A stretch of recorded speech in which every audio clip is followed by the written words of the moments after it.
So channel ని ఇప్పటి వరకు సబ్స్క్రైబ్ చేసుకుని దయచేసి ఛానల్ ని సబ్స్క్రైబ్ చేసుకోండి. ఎందుకంటే మన వ్యూవర్స్ ఎక్కువ మంది అన్సబ్స్క్రైబర్స్ ఎక్కువ మంది చూస్తున్నారు. సో దాదాపుగా 100లో 80% అన్సబ్స్క్రైబర్స్ చూస్తున్నారు. వాళ్ళు కూడా సబ్స్క్రైబ్ చేసుకుంటే డెఫినెట్ గా ఛానల్ ఇంకా ముందరికి వెళ్ళి మాకు కూడా సపోర్ట్ చేసిన వాళ్ళు అవుతారు. సో జన్ లోక్పాల్ సర్వే దాదాపుగా మనం ఒక 2-3 సంవత్సరాల నుంచి అయితే నేను ఈ సర్వే సంస్థను ఫాలో అవుతున్నాను. అండ్ ఏపీ సర్వే కావచ్చు, తర్వాత తెలంగాణ విషయంలో కావచ్చు, తర్వాత మహారాష్ట్ర, ఢిల్లీ, హర్యానాలో కూడా భారతీయ జనతా పార్టీ గెలుస్తుందని చెప్పినటువంటి మొట్టమొదటి సర్వే సంస్థ. అలాగే తెలంగాణలో ఇక్కడ కాంగ్రెస్ వస్తుంది, కూటమి ప్రభుత్వం వస్తుందని చెప్పేసి ఏపీలో చెప్పినటువంటి సర్వే సంస్థ జన్ లోక్పాల్ సర్వే సంస్థ.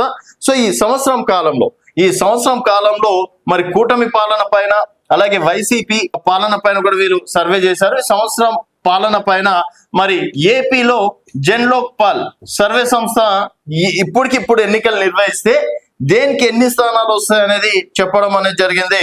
అందులో చూసుకున్నట్టయితే వైసీపీకి కావచ్చు, ఎన్డీఏ కూటమికి కావచ్చు, మిగిలిన వారికి కావచ్చు, వీళ్ళ సర్వే సంస్థ ప్రకారం ఎన్డీఏ కూటమికి దాదాపుగా 122 నుంచి 127 స్థానాలు ఇవ్వడం అనేది జరిగింది.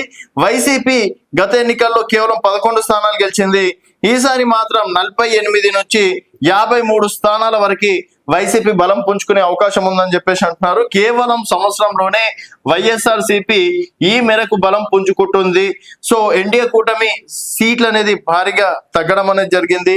సో ఇంకే ఎన్నికలకి దాదాపుగా 4 నెలల సమయం ఉంది. అదర్స్ కి 0 నుంచి 1 స్థానం ఇవ్వడం అనేది జరిగింది. మరి 4 సంవత్సరాల్లో కూటమి ఇచ్చినటువంటి సూపర్ సిక్స్ ఏదైతే విజయవంతంగా అమలు చేస్తే మరోసారి కూటమి ప్రభుత్వానికి తిరుగుండదని చెప్పేసి కూడా చెప్పుకోవచ్చు. ఒకవేళ సూపర్ 6 విషయంలో కావచ్చు, ఇంకేదైనా రాజకీయ కక్ష సాధింపు చర్యల విషయంలో కావచ్చు, తర్వాత అండర్స్టాండింగ్ ఎన్డీఏ కూటమిలో అండర్స్టాండింగ్ లోపించినా కూడా రిజల్ట్స్ మళ్ళీ తారుమారయ్యే అవకాశం ఉంటుందని చెప్పేసి కూడా జన్ లోక్పాల్ సర్వే సంస్థ చెప్పినటువంటి సర్వే. ఈ సర్వే పైన ఎంతవరకు నిజం అనుకుంటున్నారు అనేది మీ అభిప్రాయాల కింద కామెంట్ రూపంలో తెలియజేయండి. చూస్తూనే ఉండండి తెలంగాణ వెలుగు.